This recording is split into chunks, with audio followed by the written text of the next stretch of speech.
ناظرین اہم خبر آپ کو بتاتے چلیں، آج 27 جولائی 2026 آزاد جموں کشمیر میں الیکشن جاری ہے، لیکن یہ پہلا مرحلہ ہے۔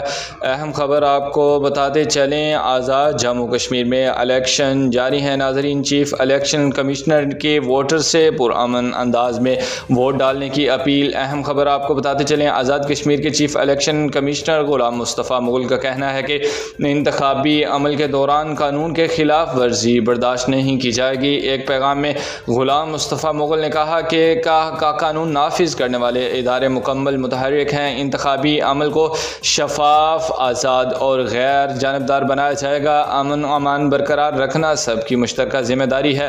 غلام مصطفیٰ مغل نے کہا کہ عوام گھروں سے نکلے جمہوری حق استعمال کریں اور پرامن انداز میں ووٹ ڈالیں۔ ووٹرز کسی بھی افواہ پر توجہ نہ دیں، صرف مستند معلومات پر اعتماد کریں۔ اہم خبر ناظرین آپ کو بتاتے چلیں، آزاد جموں کشمیر میں الیکشن جاری، پہلا مرحلہ۔ اہم خبر آپ کو بتاتے چلیں، میرپور میں 13 حلقوں پر الیکشن پولنگ جاری ہے۔ ناظرین، بر وقت اپڈیٹس جاننے کے لیے ہمارے چینل کے ساتھ جڑے رہیں۔ اللہ حافظ۔